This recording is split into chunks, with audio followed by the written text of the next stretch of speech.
urgente, rápida y real que la humanidad tiene que dar si quiere sobrevivir en el planeta. Como les queda difícil, como no comprenden, como le tienen miedo a la transformación y al cambio, prefieren su mundo conservador del avestruz que entierra la cabeza. Y entonces van detrás de otros ignorantes en la materia, el señor Bolsonaro en Brasil o el señor Trump. Ahora, el señor Bolsonaro o el señor Trump no han aparecido en la historia humana contemporánea por razón del azar o de la anécdota. Son las expresiones de ese coletazo final de los sectores que, incomprendiendo completamente el peligro que se cierne sobre la vida humana, quieren permanecer en la codicia de unas economías mercantiles y codiciosas ancladas en el petróleo y el carbón, el pasado, que tenemos que dejar atrás. Y anclados en ese conservatismo están dispuestos a matar.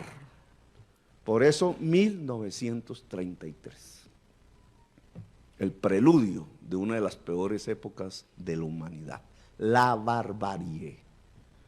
Los muros no son anécdotas. Encima de los muros hay nidos de ametralladoras. A mí no me gusta el modelo de Maduro. La promesa de Chávez quedó inconclusa, porque la promesa era separar la economía venezolana del petróleo. Y Chávez lo que hizo fue hacer crecer el precio del petróleo para poder distribuir socialmente una renta, que en mi opinión no es riqueza, porque la riqueza la produce el ser humano, no solo la naturaleza, ambos. Ese mundo era insostenible si se caía el precio del petróleo. Y caído el precio del petróleo, las medidas de Maduro no fueron más sino profundizar el modelo extractivista, es decir, el suicidio, y reemplazarlo con medidas de emisión de dinero, es decir, la hiperinflación. Aquí los del fake news, es decir, la extrema derecha, andan diciendo que nosotros propusimos lo de Maduro, carreta, mentira, ignorancia. Ese tipo de proyecto político desde el punto de vista del progresismo no es sostenible. Pero eso no significa entonces que la manera de transitar en Venezuela hacia otro mundo diferente que sea el de la producción sea a partir de una invasión militar. Eso no significa que una democracia se puede construir sobre la base de una injerencia de gente extraña a una nación, con poderes e intereses absolutamente ajenos a una nación, y mucho menos que la democracia se pueda imponer a partir de bombas, tiros y metralla, como el Medio Oriente nos lo demuestra. Nosotros no estamos con Maduro, pero nadie que sea un demócrata en América Latina podría permitir que se invada militarmente a Venezuela desde territorio colombiano o desde cualquier territorio de nuestro continente.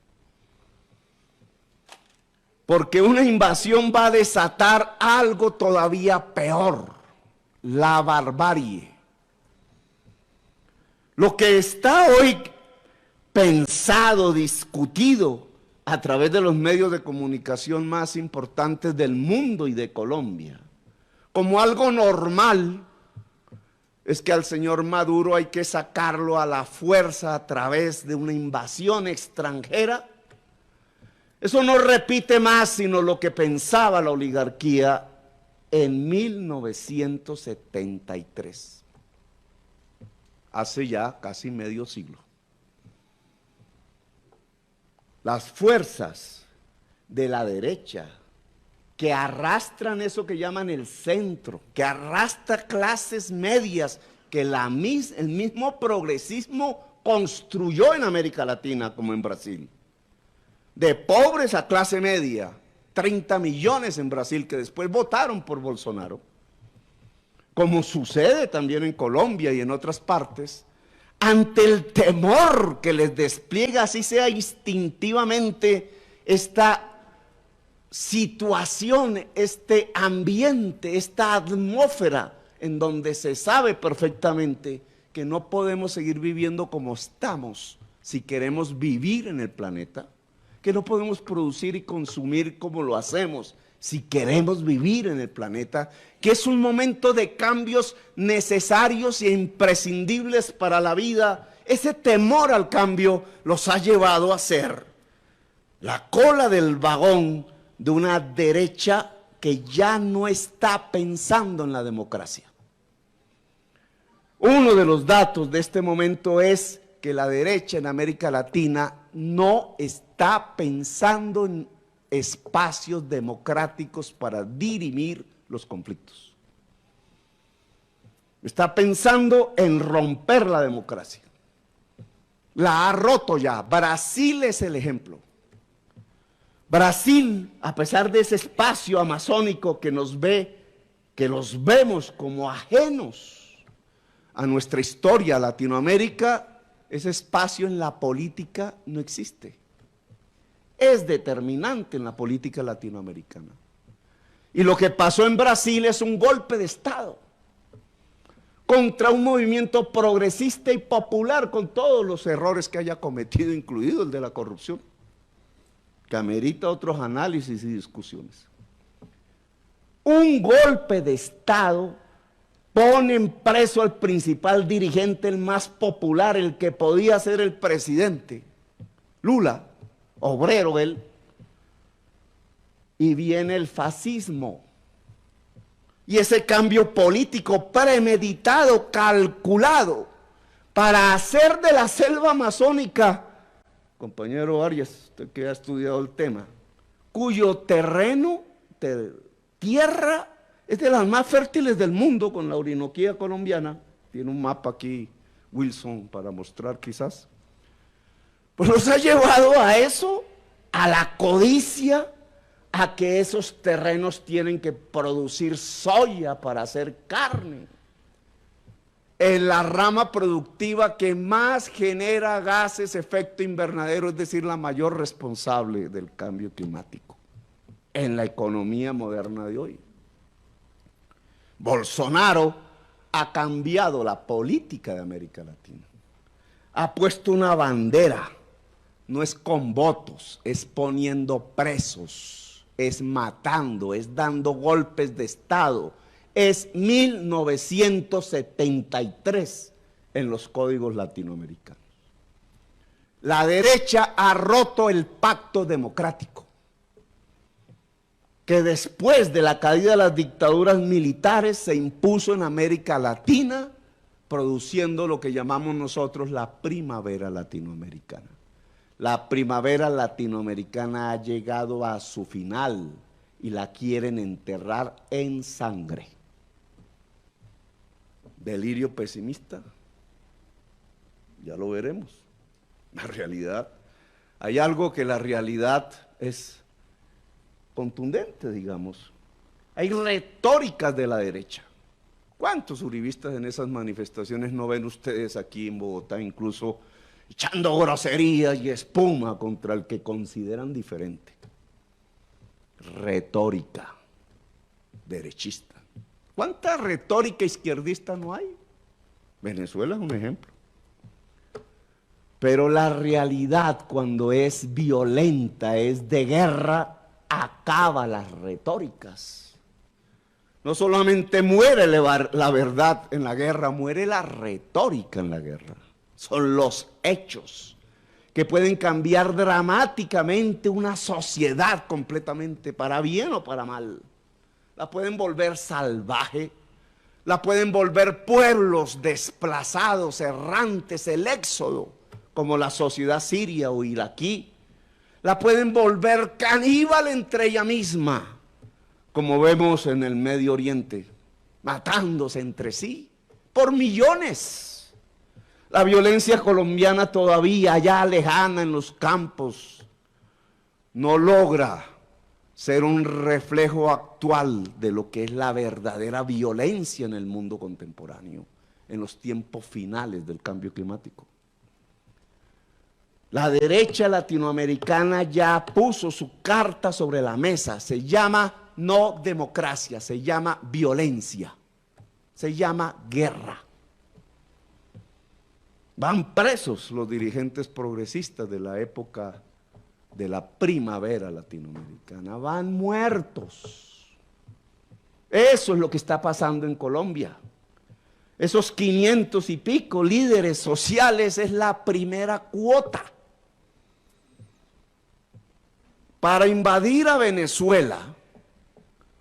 Van a haber muchos asesinatos en Colombia. Lo primero que sucede es Colombia. Famoso papelito de, ¿cómo se llama? Bolton, que nos cayó como un baldado de agua fría, estaba escrito hace tiempos. ¿Qué puede pasar con 5,000 Mariners en Estados Unidos? Pues fotos de RCN, uy, qué chéveres. Algunos dirán, uy, nos volvimos norteamericanos. Los padres fundadores de la democracia. No. El ELN se va a fortalecer, debe haber sectores allí que lo están calculando, las disidencias que llaman de la FARC van para allá. Se acabó la ilusión de la paz, la hicieron trizas. El gobierno de Duque. Que Duque era más suave que Uribe, que era de centro. Retórica, Duque va a ser por su propia debilidad peor que Uribe. Y lo está demostrando, porque es débil. Y un ser humano débil es permeable a las fuerzas del momento. Y las fuerzas del momento no son los de la sociedad colombiana pregonando por sus derechos. Las fuerzas del momento son las de la barbarie, que no llegaron a tocar sino balbuciantemente Uribe. Ese hombre débil está en medio de las fuerzas de la barbarie y les va a hacer caso. Y entonces, secretamente, sin importar cuántos millones de colombianos viviendo en Venezuela, con parientes en Colombia, quizás la mayoría hasta uribistas deben ser, no votan, la verdad que ni votan, pero van a ser el objeto de una invasión militar. Es que las bombas van a, con su inteligencia electrónica, diferenciar entre quién es un venezolano en Venezuela y quién es un colombiano en Venezuela. ¿Les ha importado la suerte de esos millones de colombianos allá? ¿Lo están pensando? ¿Está dentro de los mapas del análisis? Como hacen los norteamericanos, le han pedido a los ciudadanos y ciudadanas colombianas, niños, ancianos, en Venezuela que retornen a Colombia porque están planificando una invasión militar. Y una invasión militar, como lo vemos en Irak, como lo vemos en Siria, no es quirúrgica. Carreta que se inventaron los medios, las bombas, no solo matan militares, matan civiles, y entre esos civiles un porcentaje altísimo son colombianos. Nos olvidamos de ellos. Un gobierno débil pero irresponsable está pensando en eso. Las retóricas allí se estrellan, como ilusión se evaporan. No hay más retórica. Ahora, este análisis pesimista tiene otro lado de la cara.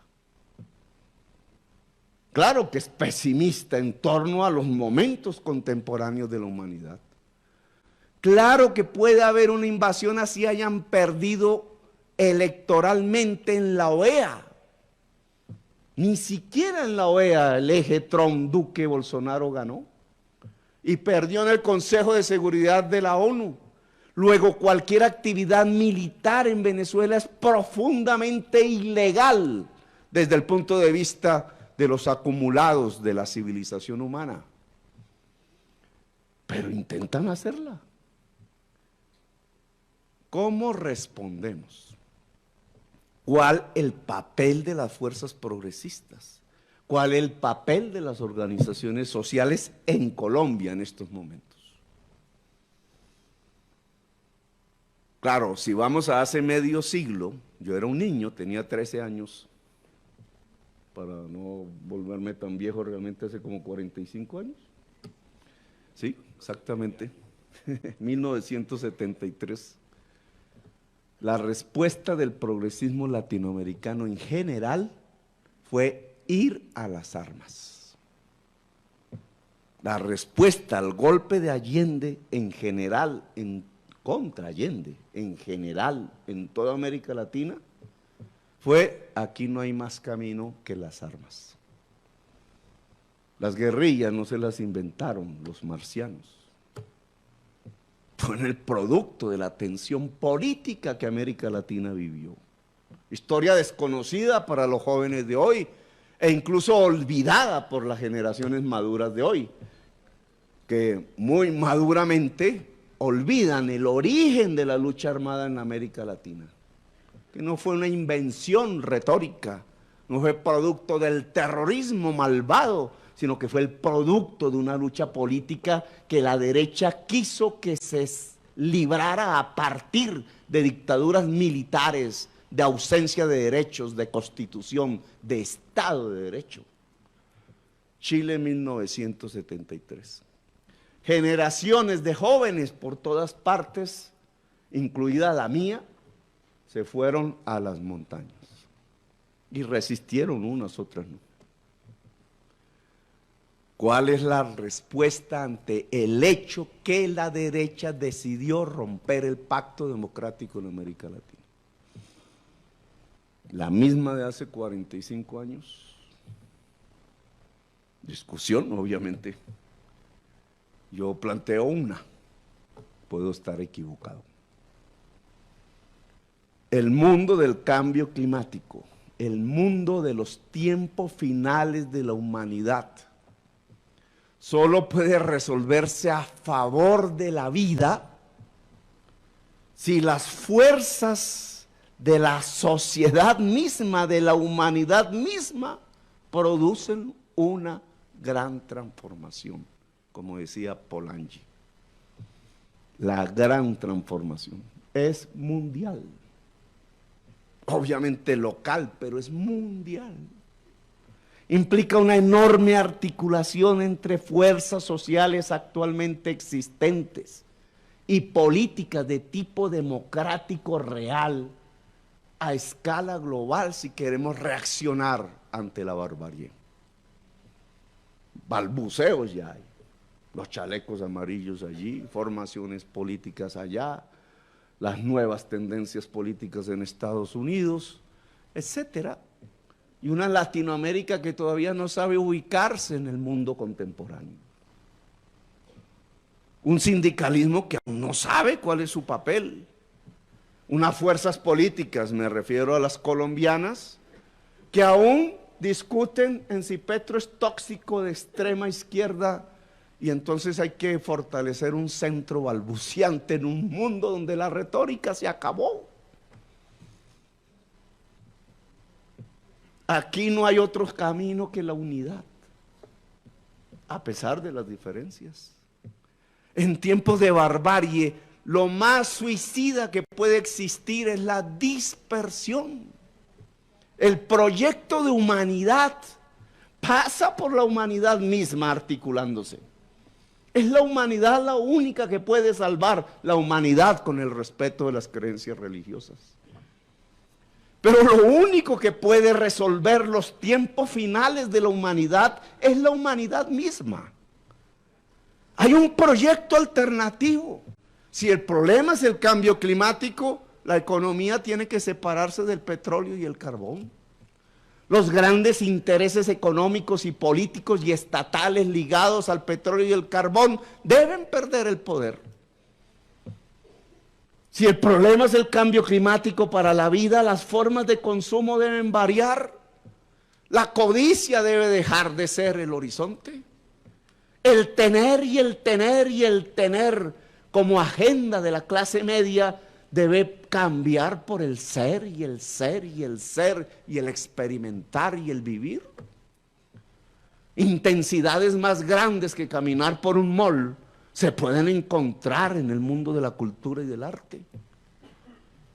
Claro que la nueva humanidad, la de los tiempos después del cambio climático, si es que hay, es una humanidad diferente en su forma de producir, de relacionarse entre sí, de consumir.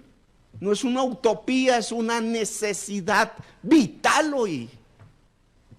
Si queremos que nuestros nietos estén en este planeta, los nietos nuestros estén o puedan vivir al menos igual que como vivimos nosotros, sino peor. Ustedes saben lo que será la vida de nuestros nietos en unas décadas en medio de un cambio climático drástico. ¿Cree la clase media que sus nietos van a disfrutar lo que disfrutan sus abuelos hoy? Ese es un mundo dantesco, si ya lo podemos percibir, pero será terriblemente peor a lo que hoy percibimos. Luego el cambio y la transformación se impone en el mundo. Y la humanidad es responsable de dar esa respuesta. Y la humanidad solo dará esa respuesta si articula sus fuerzas políticas y sociales para responder al momento de hoy. Y articular se llama unidad. El proyecto humanidad implica unidad. Y como no podemos resolver el problema ya en Siberia, ni en Kamchatka, ni en Alaska, ni en Florida, sino en Colombia, que es nuestro punto, nuestro local, nuestra tierra, nuestra patria. Pues ¿cómo resolvemos el proyecto humanidad en Colombia? Indudablemente implica una articulación de fuerzas sociales y políticas. ¿Hacia qué? Hacia cambios en las formas de ver nuestra economía. Sí, señores, el aguacate es muchísimo más importante que el petróleo. Y por tanto tenemos que ver qué pasa con nuestra tierra fértil para producir alimentos. Que no es solo el aguacate, son 100 productos más. Esa es una discusión absolutamente pertinente. Y tenemos que ver con las nuevas formas de producción. Que no pueden usar más petróleo y carbón, que no podemos vivir más del petróleo y del carbón. Entonces, ¿de qué vamos a vivir? De lo que el filósofo hace 2 siglos decía que era la fuente de la riqueza, el ser humano y la naturaleza. Y el ser humano implica cerebro, porque nadie más que un cerebro capaz de pensar y reflexionar en este planeta lo tiene que nosotros. ¿Y el cerebro cómo se alimenta? Fuera de su base biológica, del saber. Es la inteligencia, es la razón, la base, además de la unidad, de rescatar el proyecto humanidad y resolver el problema que nunca antes la civilización humana había tenido, que es la de su propia extinción. Es las energías limpias. ¿Cómo se pasa de una Ecopetrol petrolera a una Ecopetrol de economías limpias, de energías limpias, del sol, del agua, del viento? Mire lo que piensa nuestra oligarquía muy inteligentemente. Lo que hay que hacer con Ecopetrol es venderla. Venderla para mecatearse en un año lo que el producto de la venta en un año. Para resolver un problema que no saben resolver, porque es la crisis financiera que deja una economía petrolera. Y no la saben resolver, porque para resolverla tendrían es que ponerle impuestos a los más ricos de Colombia y no se atreven, porque Duque es débil y está bajo el yugo de la barbarie. Y entonces la salida de la oligarquía colombiana es vender Ecopetrol. No, ¿cómo Ecopetrol se vuelve el gran agente democratizador de las energías limpias en Colombia? ¿Y cómo se electrifica el transporte? Entonces la discusión bogotana en si era un diésel o era un metro eléctrico era anecdótica. Es sustancial al proyecto humanidad. Colombia tiene que electrificar su transporte. Y tiene que cambiar sus relaciones sociales de producción, sí señores. Porque el mercado regulado, porque no lo vamos a eliminar, el mercado, la ganancia, el valor de cambio, tiene que respetar como unas fronteras un mundo que le es ajeno, que es el del valor de uso, el de las necesidades para que el ser humano pueda vivir en su propio país, y es el de la naturaleza. Las fuerzas del saber, las fuerzas de las energías limpias, las fuerzas defensoras del agua, las fuerzas defensoras de la razón, las fuerzas defensoras de una economía productiva y no extractivista, entre las cuales pueden haber muchos empresarios que sepan que la riqueza se produce a partir del cerebro y del trabajo y de la naturaleza, y no de abrir un hueco para sacar petróleo y carbón. Todas esas fuerzas ligadas y diferentes, las fuerzas que defienden un toro o un perro en la calle, o un caimán, las fuerzas que defienden la universidad, que es el saber. Es que no se defiende la universidad por una palabra, se defiende es porque es el derecho a saber, tan conculcado en la historia contemporánea de Colombia. Todas esas fuerzas no se pueden articular en algo que yo llamaría el proyecto humanidad en Colombia.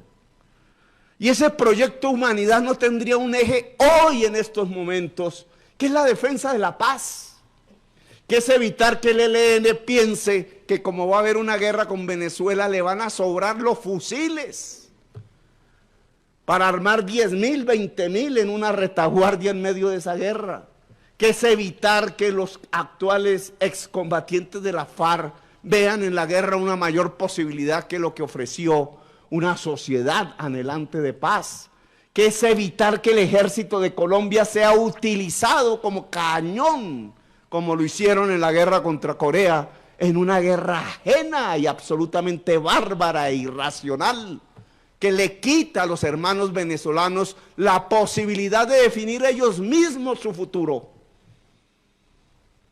Es la paz el gran articulador del proyecto humanidad en Colombia, es la paz y la vida. Y por tanto la organización social en Colombia tiene que apostarle a esas tareas. Vamos a vivir momentos duros, pero no es escondiéndose en la cama como los vamos a resolver, obviamente.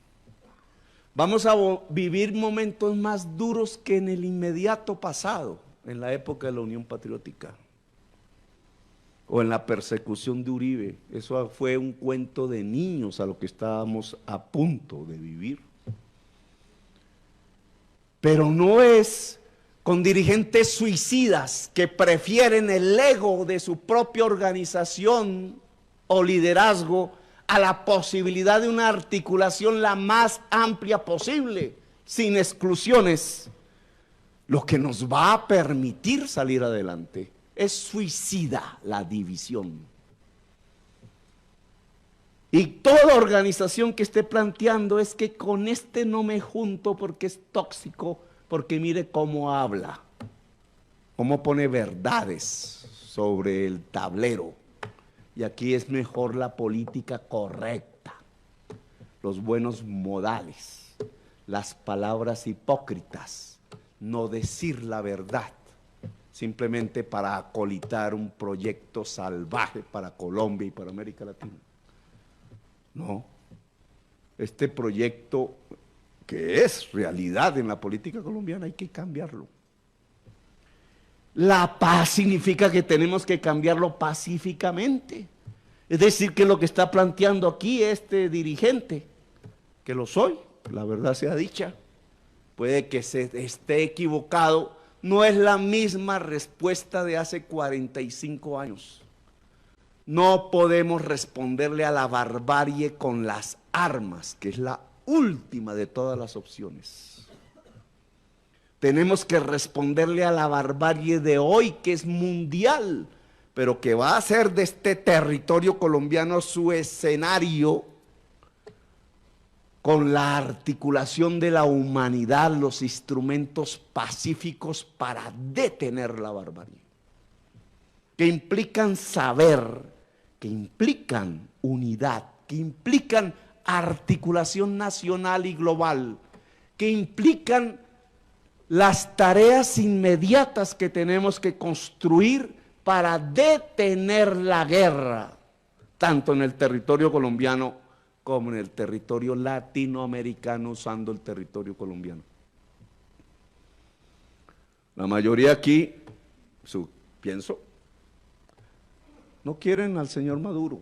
A mí me produce desconfianza, mucha. Está en el proyecto petrolero y extractivista. No está en la vanguardia de la humanidad. Pero el problema no es Maduro. El problema es una acción salvaje para quedarse con el petróleo de los venezolanos. Y nosotros no podemos ser cómplices de eso. Las fuerzas democráticas de Colombia tienen que construir una agenda ya de movilización, incluido el paro nacional, pero no el paro nacional a la manera sindical, que es llenar la Plaza de Bolívar. Eso no es paro. Eso es una retórica de paro. No, el paro nacional contra la guerra, cívico, de actividades, de transporte, de acción laboral, es un paro de verdad. Y si no se aguantan con un día, son dos y son más paros. Los chalecos amarillos tienen que aparecer en Colombia. Tenemos más razones nosotros de salir a la calle que los franceses incluso. Si comparamos, mal comparadas las cosas, porque siempre las sociedades son distintas. Pero aquí nos están poniendo ante el abismo de la muerte y la violencia ya. ¿Qué esperamos? Claro que será difícil, claro que nos van a encarcelar. A mí me quieren exponer preso desde hace varios años. A lo mejor nos tocará salir del país un rato y volver. Vendrán épocas, a lo mejor no sobrevivimos. Vendrán épocas difíciles, pero la posición que un espacio democrático en Colombia que dignifique el ser humano y defienda el proyecto de humanidad en Colombia tiene que ser el de levantarse contra la guerra. No hay otro camino. Así que invito a toda la ciudadanía que me escucha, a la dirigencia sindical del magisterio, de la fuerza del saber, a invitar a todas las demás organizaciones sociales y políticas en Colombia a organizar la resistencia contra la guerra en nuestro propio país. Gracias, muy amables.